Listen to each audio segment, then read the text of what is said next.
So I have at this point sent back all of debate prep one. For some people, the debate prep was pretty rough. So what I've done, I'm going to share my screen. If you have questions while I'm going through this, I'm only working off of my laptop today. What that means is that I can only see one thing at a time. So because of that, if you have questions, it's going to be best if you shout them out because I won't be able to see the chat.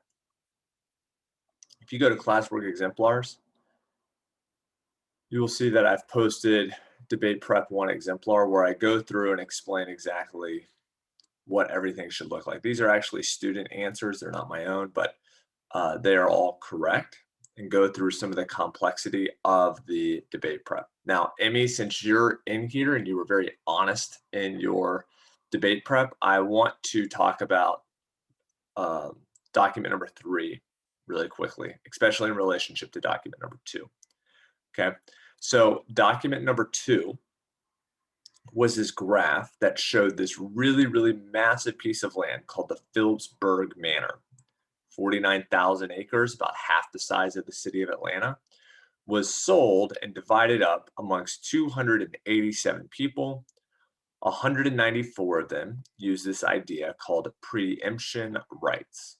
What this was this meant that 194 people used to rent from the Phillipsburgs, or the Phillips family. And so when they had to sell their land, they had to sell their land to their tenants first at a very fair rate. So we'll call it a bit of a discount. If the tenants either didn't have the money or didn't want the land, then they could sell it to other people. And so what we found is that 194 of the 287 people were former tenants on the land. Now, this is revolutionary because what this shows is massive wealth redistribution, right? One very rich family used to own all of this land.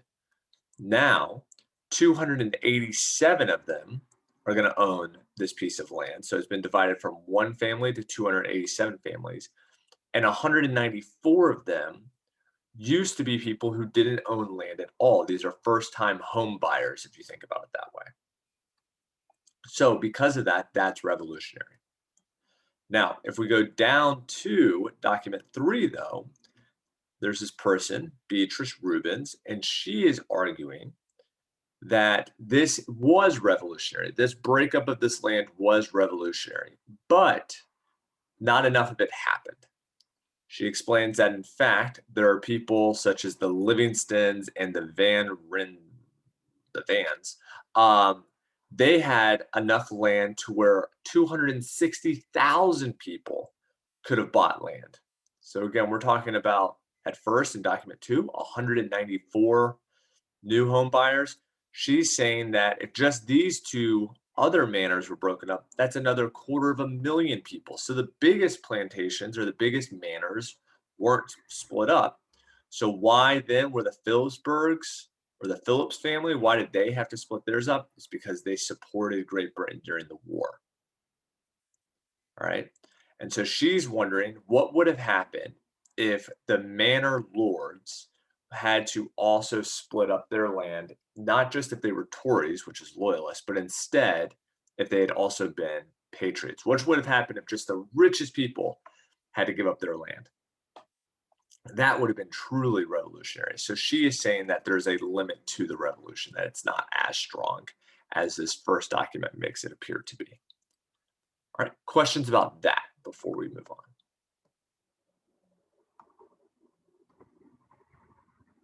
No questions. Good. All right.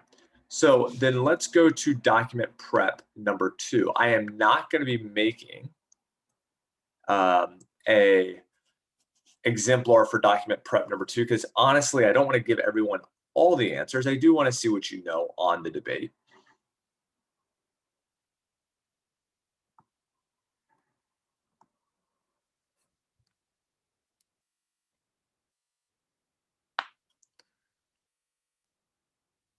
So those of you guys that are in here, though, by the end of today, you should, and everyone who watches this video, so anyone who honestly just actually tries, should have all the answers going into the debate. I'm not trying to make this knowledge secret. I just want you to work for it a little bit.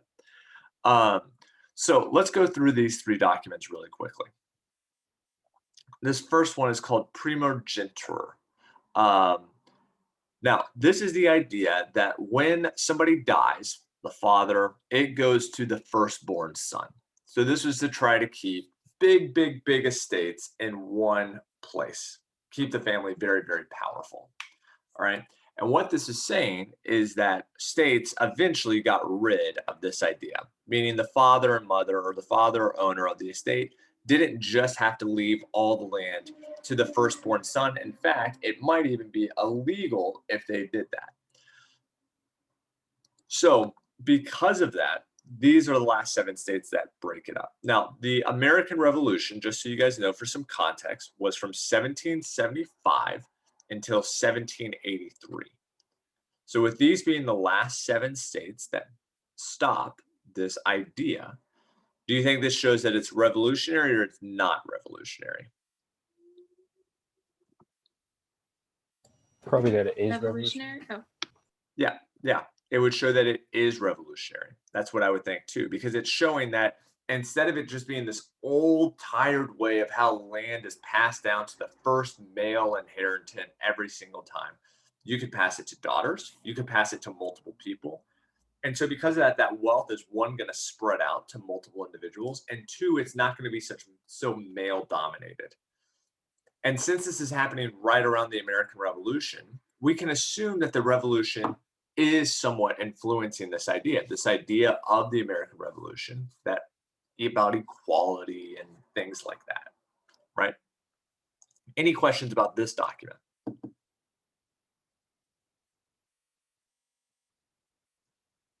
Right. If you have questions, let me know. All right, now this next document, I think this document is very interesting. I did not know most of this information before I saw this document. So this document looked at the 55 members of the 1787 Constitutional Convention. So these are the guys who are creating the Constitution. And it just goes through and explains who exactly these people are. So let's walk through each one of them together just really quickly.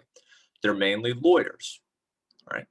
Most of them are from towns on a or near a coastline. That means that they live in a city.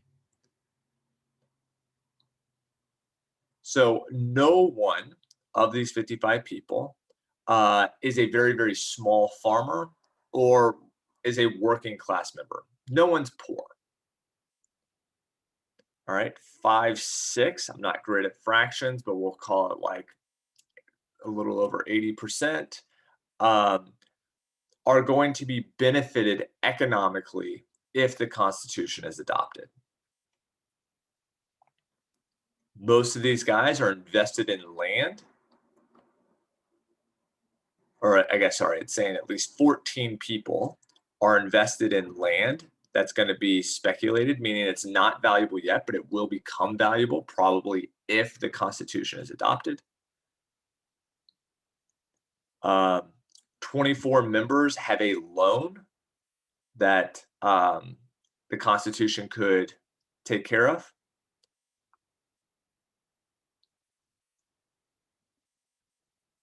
Looks like 11 people are represented by shipping lines, and 15 members have people that are enslaved. All right, and then it just concludes here at the bottom.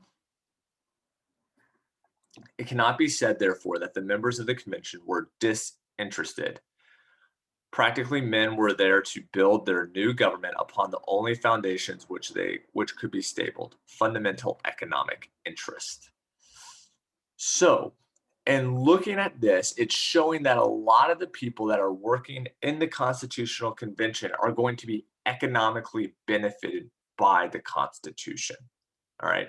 And that they're mainly people that are from the coastline, and they're mainly wealthy. So do you think this shows that the revolution was revolutionary or not revolutionary?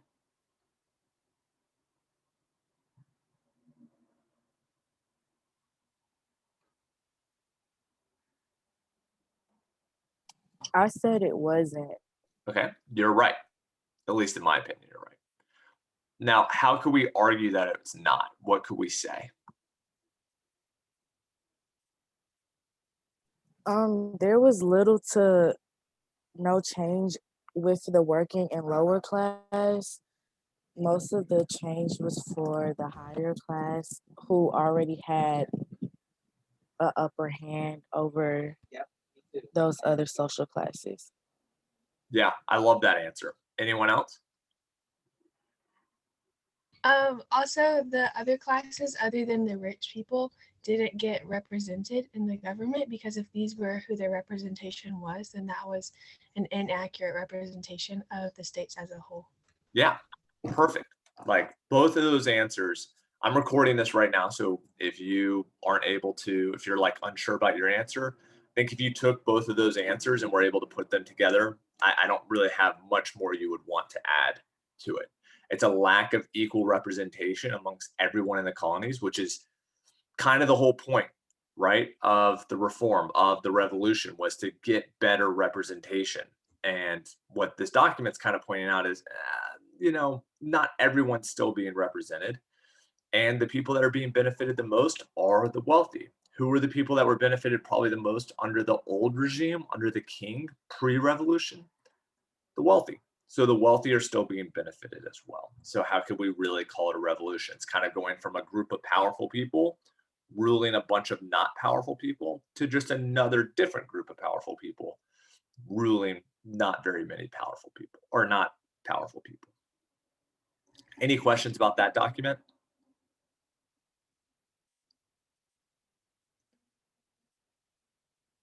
Because I'm going to let you know, I would say that probably of all the documents, the argument that you might have to make tomorrow of is the American Revolution not revolutionary? I think this is probably one of the best documents to use. It's basically showing that nothing changed in terms of representation of the government. Okay. All right.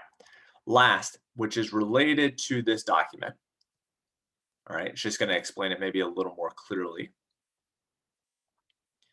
which is the representation of the economic status of 6 state legislatures. So a legislature is a law body. So we would call our national legislature Congress today.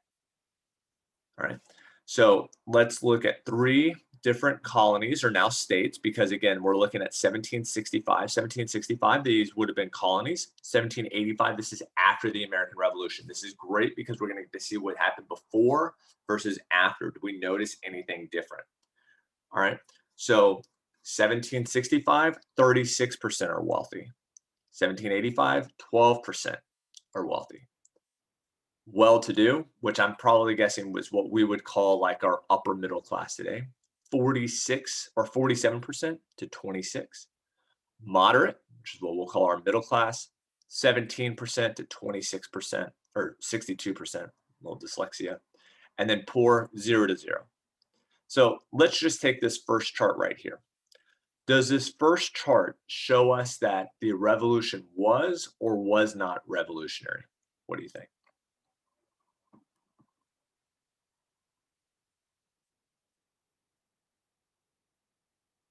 Probably that it was revolutionary. Yeah, I would agree. In what way? How would you argue it, Warren?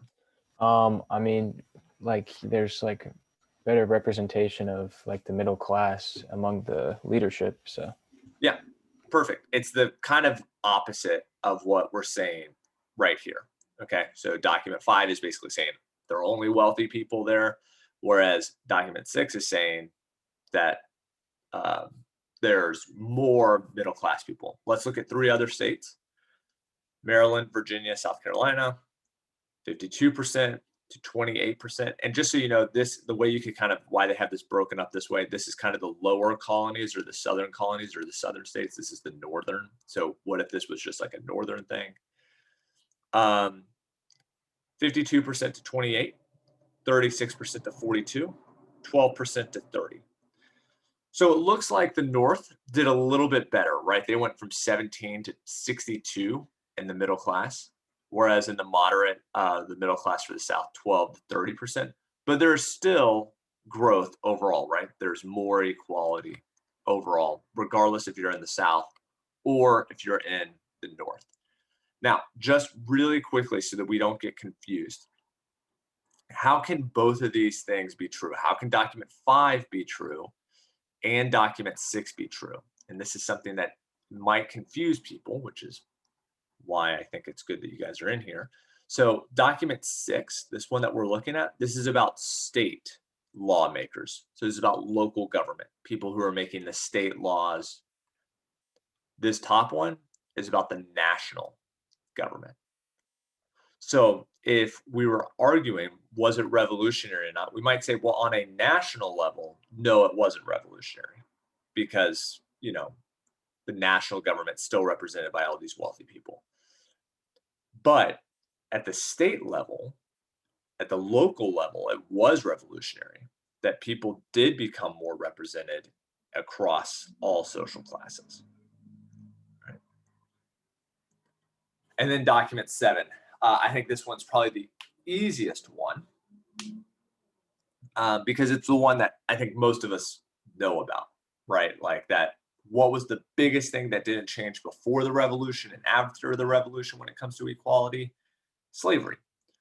So this is a very interesting speech given by a guy who went to a free school. So he was a free Black person in New York. And I'm just going to kind of read it out loud. It says, "Why should I strive hard and acquire all the constitutes of a man if the prevailing genius of the land admit me not as such, or but in an inferior degree?" So let me just break down this first sentence. He is saying, as a Black person, why should I work hard and become a genius if no one admits that I'm a genius? Or if they say that I'm a genius, I'm still not as genius as a white person. So therefore, I'm still inferior. Pardon me if I feel insignificant and weak. Where are my prospects? To what should I turn my hand? Shall I be a mechanic? No one will employ me. White boys won't work with me. Shall I be a merchant? No one will have me in his office. White clerks won't associate with me. Drudgery and servitude, then, are my prospective position. Can you be surprised at my discouragement? So he's saying, what should my job be? Should I be a mechanic? Nope, there's racism in the mechanic world. Shall I be a merchant? Nope, there's racism in the clerk world. So the only thing I can really be is a servant. And so because of that, he's disappointed, right? So with that, somebody else tell me the obvious. Is this showing that America was revolutionary in the Revolutionary War, or was it not revolutionary? Not I said revolutionary. not revolutionary. Yeah, this is a very not revolutionary document. Okay. And I think, Maddie, you were the other one who jumped in. Explain why it's not revolutionary. Well, because in like the document 1, which is the Declaration of Independence, they like talk about how freedom for all, but this shows that it's really not freedom and equality for all. Yeah, perfect. Like this is very simple to argue, very simple to lay out. Okay.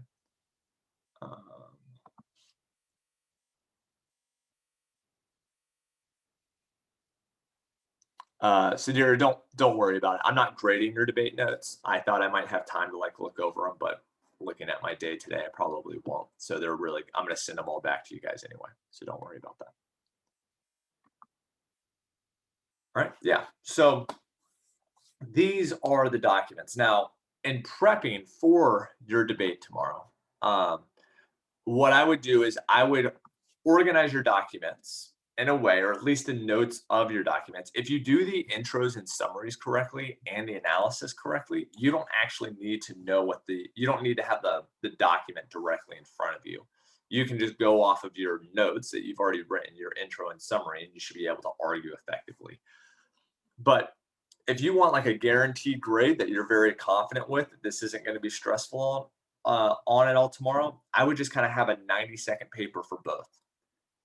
So you'd have 90 seconds prepared for if you were arguing that the revolution was revolutionary, and you would have 90 seconds arguing that it was not revolutionary. Now, again, because I'm not trying to hide the knowledge, I think we've kind of gone through all this together with each other.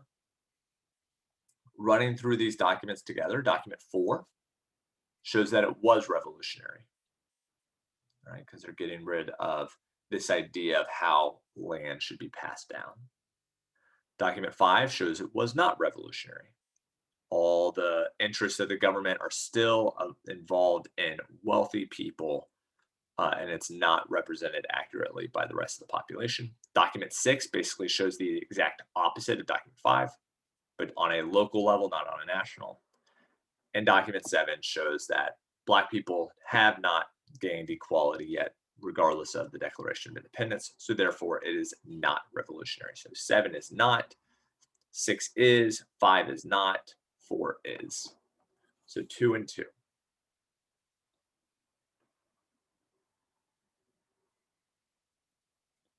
All right. Any last questions for me before I let you guys?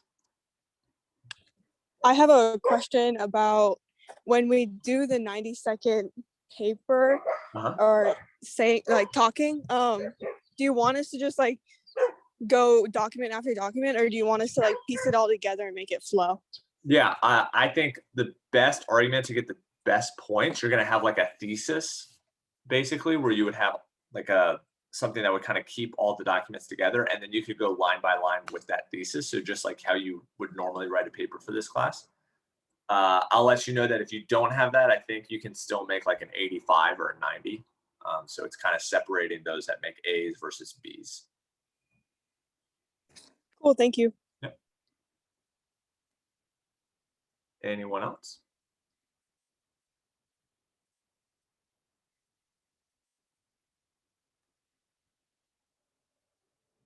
All right. Well, if you have individual questions for me, feel free to stay on. I'll be answering questions regarding